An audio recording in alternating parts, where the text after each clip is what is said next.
మొన్న నాకు టికెట్ ఇవ్వడం జరిగింది వరంగల్ కాంగ్రెస్ లోక్సభ అభ్యర్థిగా. తర్వాత అప్పటి నుంచి కూడా నేను అనేక మన శాసనసభ్యులందరి సహకారంతో నియోజకవర్గాలు, మండల స్థాయి మీటింగ్లు అన్నీ అటెండ్ అవ్వడం జరిగింది. పార్టీకి ఒక మేనిఫెస్టో ఉంది. అది కేంద్రంలో మనము చూసుకున్నట్టయితే 5 న్యాయ్ 25 గ్యారంటీ అన్న పేరుతోటి మనకి వచ్చింది. అందులో ప్రతి ఒక్క వర్గానికి న్యాయం చేకూరే విధంగా మహిళలకి, తర్వాత యువకులకి, తర్వాత సమన్యాయం, అట్లాగే శ్రామికులకి, రైతులకి, ఇట్లా ఏ వర్గాన్ని కూడా విస్మరించకుండా ఒక మంచి మెసేజ్ తోటి రాహుల్ గాంధీ గారు చెప్తున్నారు భారత్ జోడో యాత్రలో, నఫరత్ కే బాజార్ మే మొహబ్బత్ కే ఫుల్ బాటో అని. ఏదైతే విద్వేషపూర్వకమైన వాతావరణంలో ప్రేమను పంచుతామన్న నానుడితోటి ఆయన ముందుకెళ్తున్నారు అంటే అంతకంటే గొప్ప విషయం ఇంకోటి లేదు. ఒక ప్రధానమంత్రి అభ్యర్థి ఈ విధంగా దేశాన్ని బాగుపరుచుకుందాము, ప్రేమను పంచుదాము అన్నాక దేశం ఎట్లయినా ప్రగతి పదంలో నడుస్తుందని నేను ఒక కాంగ్రెస్ వాదిగా, కాంగ్రెస్ అభ్యర్థిగా నమ్ముతున్నాను. అదేవిధంగా ప్రజలకి కూడా ఇదే మాటను నేను చేరవేస్తున్నాను. ఇంకొక విషయం ఏంటంటే, నేను కూడా పర్సనల్గా ఒక మేనిఫెస్టో తీశాను. నేను ఆల్మోస్ట్ 25 ఏళ్ళ నుంచి వరంగల్లోనే ఉండడం వల్ల నాకు వరంగల్ మీద సంపూర్ణ అవగాహన ఉంది. ఇక్కడ అనేక సమస్యలు నేను ఎప్పుడు చిన్నప్పటి నుంచి చూస్తున్నాను. అండర్ గ్రౌండ్ డ్రైనేజ్ సిస్టమ్, వర్షం పడితే మన ఇళ్లలోకి నీరు రావడం జరుగుతుంది అనేక ప్రాంతాల్లో, మురికి నీళ్ళైనా కానీ లేకపోతే రోడ్డు మీద నీళ్ళైనా కానీ. సో అవి అనేక ఇబ్బందులు, అనేక వ్యాధుల్ని, చాలా నష్టం కూడా జరుగుతుంది ఆ ఇళ్లలో నీరు వచ్చిన వాళ్ళకి. కాబట్టి ఫస్ట్ అండర్ గ్రౌండ్ డ్రైనేజ్ సిస్టమ్ని డెవలప్ చేయాలి అనేది ముఖ్య ఉద్దేశము. అదేవిధంగా వరంగల్ హైదరాబాద్కి ఏమాత్రం తీసుకోని నగరం. మన దగ్గర ఖనిజ సంపదలు ఉన్నాయి, నీటి వనరులు ఉన్నాయి, విద్యుత్ కేంద్రాలు ఉన్నాయి, కాలేజీలు ఉన్నాయి, మెడికల్ కాలేజ్ ఉంది, హాస్పిటల్స్ ఉన్నాయి. మన దగ్గర జాతీయ హోదాకి అర్హత సాధించగల ఒక సమ్మక సారక జాతర ఉంది, ప్రాజెక్ట్స్ ఉన్నాయి. ఇట్లా ఈ విధంగా చూసుకుంటే బొగ్గు గనులు ఉన్నాయి. మనము ఎందులోనూ కూడా తీసిపోము. మనం కనుక హైదరాబాద్, వరంగల్ మరియు భూపాలపల్లి నేషనల్ హైవేలో ఒక ఇండస్ట్రియల్ కారిడార్ లాంటిది ఏర్పాటు చేసుకుంటే సబ్సిడీలతోటి మనం కొత్త ఇండస్ట్రీస్ తెచ్చుకోగలిగినట్లయితే వరంగల్ని యువతకి చాలా మందికి ఉపాధి కలిగించే అవకాశాలు చాలా మెండుగా ఉన్నాయి. ఎందుకంటే భూపాలపల్లిని ఒక గొప్ప పారిశ్రామిక కేంద్రంగా కూడా మనం తయారు చేసుకోవచ్చు, భూపాలపల్లి పరకాలని. ఎందుకంటే అక్కడే గోదావరి ఉంది, బొగ్గు గనులు ఉన్నాయి, విద్యుత్ కేంద్రాలు ఉన్నాయి. కాబట్టి దానికి అనువైన ప్లేస్ అది. అదేవిధంగా మనకి ఇక్కడ ఒక NIT ఉంది, ఒక KMC ఉంది, కాకతీయ మెడికల్ కాలేజ్ ఉంది, ఒక కాకతీయ యూనివర్సిటీ ఉంది. అదేవిధంగా కాలోజీ హెల్త్ యూనివర్సిటీ కూడా ఇక్కడ తీసుకొచ్చారు. కాబట్టి దాంతోపాటు తెలంగాణకి రావాల్సిన ఇతర ఏ విద్యా సంస్థలైనా కూడా వరంగల్లో పెట్టడానికి చాలా అవకాశాలు ఉన్నాయి.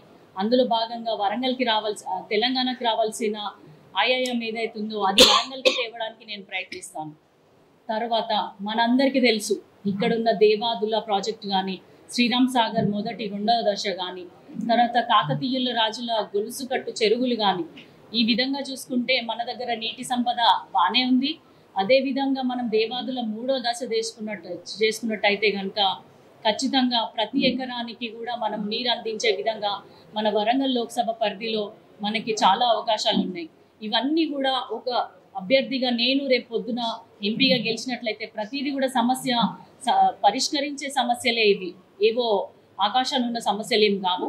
మన చేతిలోనే ఉంది, మన చేతిలోనే అభివృద్ధి ఉంది. కాబట్టి మనము ఇవన్నీ చేసుకోవడానికి కూడా చాలా అవకాశాలు ఉన్నాయి. అదేవిధంగా IT హబ్ మనకందరికి తెలుసు, హైదరాబాద్ అంతా ప్యాక్ అయిపోయింది ఇప్పుడు IT కంపెనీస్ తోటి కానీ ఇతర కంపెనీస్ తోటి కానీ. అదేవిధంగా మనం అంతకుముందు అనుకున్నాం హైదరాబాద్ తర్వాత 2వ రాజధానిగా వరంగల్ ఉంది. అట్లాంటి వరంగల్కి కూడా మనము అనేక IT కంపెనీస్ కనుక తీసుకొచ్చినట్టయితే ఇక్కడ పిల్లలకి చాలా మందికి ఉద్యోగ అవకాశాలు కూడా బాగుంటాయి. ఎందుకంటే ఇక్కడే చదువుకున్న పిల్లలు చాలా మంది ఉన్నారు. వాళ్ళు సపరేట్గా హైదరాబాద్కి వెళ్ళి అక్కడ ఉద్యోగాలు చేయాల్సిన అవసరం లేదు, బెంగళూరు వెళ్ళాల్సిన అవసరం లేదు, అమెరికా వెళ్ళాల్సిన అవసరం లేదు. సో ఈ విధంగా ఒక ఇండస్ట్రియల్ కారిడార్, ఒక IT హబ్ కానీ, తర్వాత ఒక ఎడ్యుకేషనల్ హబ్గా కూడా మనం డెవలప్ చేసుకోవచ్చు. ఇంకొక ముఖ్యమైన విషయం ఏంటంటే, అనేక సంవత్సరాలుగా పెండింగ్లో ఉన్నది మన విభజన హామీ చట్టంలో ఇచ్చింది ఏదైతే ఉందో అది మన రైల్వే కోచ్ ఫ్యాక్టరీ. ఇక్కడ కనుక కోచ్ ఫ్యాక్టరీ వస్తే కూడా చాలా మంది కాజీపేట అటు సైడ్ ఇంకా చాలా చోట్ల కూడా మనకి రైల్వే డివిజన్ కూడా ఉంది. మన కూడలిని ఉత్తర భారత్ దక్షిణ కూడలిని కలిపే రైల్వే జంక్షన్ని డివిజన్గా ఏర్పాటు చేసుకోవాల్సిన టైంలో ఈ క్రూలింగ్స్ అన్ని కూడా సికింద్రాబాద్కి తరలించడాన్ని కూడా ఎవరు అడ్డుకోలేకపోయారు. గత 10 ఏళ్ళుగా కూడా కేంద్రంలో అధికారంలో ఉన్న బీజేపీ రైల్వే కోచ్ ఫ్యాక్టరీ కానీ, ఇటు రైల్వే డివిజన్ని కానీ, లేకపోతే ఒక ఇండస్ట్రీని కానీ మనకి ఎన్ని నిధులు ఇచ్చారో చెప్పలేదు, ఎన్ని ప్రాజెక్ట్స్ తెచ్చారో తెలియదు, ఏమి ఇండస్ట్రీస్ తెచ్చారో తెలియదు. కానీ మళ్ళీ ఓట్లు అడగడానికి మాత్రం వస్తున్నారు. సో ఇవన్నిటిపైన నాకు సంపూర్ణ అవగాహన ఉంది. ఇక్కడ నేను కడియం ఫౌండేషన్ పెట్టినప్పుడు విద్య వైద్యం మీద ఎంత ప్రత్యేక దృష్టి పెట్టానో అదేవిధంగా మహిళా అభ్యున్నతి గురించి కూడా అంతే ప్రత్యేక దృష్టి పెడతాను. ఎందుకంటే నేను ఒక మహిళను కాబట్టి మహిళల సమస్య మీద అధిక అవగాహన ఉంటుంది. అదేవిధంగా చేయాలన్న ఆరాటం కూడా మహిళలకి ఎక్కువ ఉంటుంది అని నేను చెప్తున్నాను.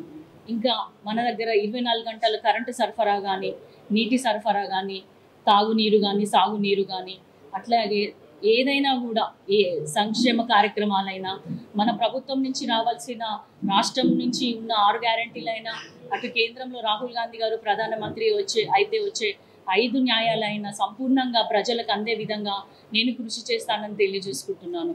అదేవిధంగా ఒక డాక్టర్గా వచ్చినాను కాబట్టి ప్లస్ నేను కూడా స్వతహాగా చాలా అనేక ప్రభుత్వ పాఠశాలలు తిరగడం వల్ల కూడా అక్కడ మౌలిక సదుపాయాలు ఎట్లున్నాయి, ఇన్ఫ్రాస్ట్రక్చర్ ఎట్లుంది అనేది నాకు అవగాహన ఉంది. కాబట్టి నా first priority government schools, government hospitals, అట్లాగే మహిళల మీద నేను దృష్టి పెడతాను.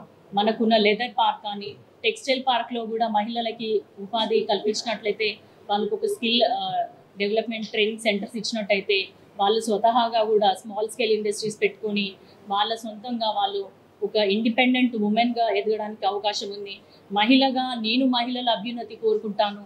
ఎందుకంటే డాక్టర్ బిఆర్ అంబేద్కర్ గారు చెప్పారు, ఒక సొసైటీ ఎదిగింది, ప్రోగ్రెస్ ఉంది అంటే అది మహిళల్లో ఉన్న అభ్యున్నతిని చూసే మనము దాన్ని ఒక స్కేలింగ్ ఇవ్వగలము అన్నది డాక్టర్ బిఆర్ అంబేద్కర్ చెప్పినారు. కాబట్టి ఆయన వారసురాలిగా pay back to the society అన్న ఒక ముఖ్యోద్దేశంతో నేను సేవా కార్యక్రమాన్ని ఎంచుకున్నాను, సేవా మార్గాన్ని ఎంచుకున్నాను.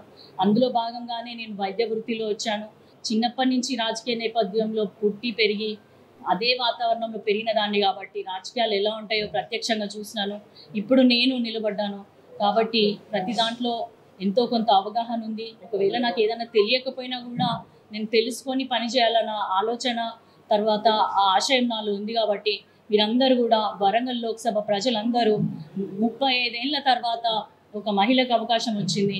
అంతకుముందు డాక్టర్ కల్పనాదేవి గారు ఎట్లయితే లోక్సభలో మెంబర్ అయ్యారో, పార్లమెంట్ మెంబర్, అదే తర్వాత 35 ఏళ్ళకి నాకు డాక్టర్ కడియం కావ్యకి అవకాశం వచ్చింది. కాబట్టి నేను వరంగల్ లోక్సభలో పరిధిలో ఉన్నటువంటి మహిళలందరినీ కూడా ప్రత్యేకంగా విజ్ఞప్తి చేస్తున్నాను. మీ సపోర్ట్, మీ ఆశీర్వాదం నాకు తప్పకుండా ఉండాలి. అదేవిధంగా ప్రతి ఒక్క వరంగల్ లోక్సభ పరిధిలో ఉన్న ప్రతి ఒక్క వ్యక్తిని కూడా విజ్ఞప్తి చేస్తున్నాను, తప్పకుండా మీ ఓటు హక్కును వినియోగించుకోండి. తప్పకుండా మే 13వ తారీఖు నాడు కాంగ్రెస్ పార్టీ అభ్యర్థి అయిన డాక్టర్ కడియం కావ్య చేతి గుర్తుకు ఓటేసి గెలిపించి నన్ను అత్యధిక మెజారిటీతోటి గెలిపించుకొని మీ ప్రతినిధిగా, మీ గొంతుకగా, నాకు 3 భాషలు వచ్చు. నేను హిందీ, తెలుగు, ఇంగ్లీష్ 3 భాషల్లో మాట్లాడగలను. కాబట్టి పార్లమెంట్కి ఒక ఉన్నత విద్యావంతురాలు, ఒక బాగా చదువుకున్న అమ్మాయి, సమస్యలపైన ఉన్న అమ్మాయి, సమస్యలపైన అవగాహన ఉన్న అమ్మాయి, డాక్టర్ బిఆర్ అంబేద్కర్ వారసులుగా వస్తున్న అమ్మాయి, అంతకుముందు నుంచి కూడా pay back to the society అన్న సూత్రాన్ని నమ్మిన దాన్ని. కాబట్టి కష్టపడ్డానికే వస్తున్నాను కానీ ఇంకా వేరే ఏ ఉద్దేశాలతోటి నేను రాజకీయాలకు రావట్లేదు. మొదటిసారిగా రాజకీయాల్లోకి వస్తున్నాను. కాబట్టి వరంగల్ ప్రజలందరూ కూడా మీ ఇంటి ఆడబిడ్డగా నన్ను దీవించండి. ఇంటి ఆడబిడ్డ ఎప్పుడైనా ఉన్న ఊరు, సొంత ఇంటి బాగా కోరుతుంది. అదేవిధంగా నేను కూడా వరంగల్ ప్రజల క్షేమాన్ని కోరుకుంటూ మీ ముందుకు వస్తున్నాను. కాబట్టి మీరందరూ కూడా నన్ను ఆశీర్వదించి పార్లమెంట్కి పంపించాలని కోరుకుంటూ మీ అందరి దగ్గర సెలవు తీసుకుంటున్నాను. జై కాంగ్రెస్.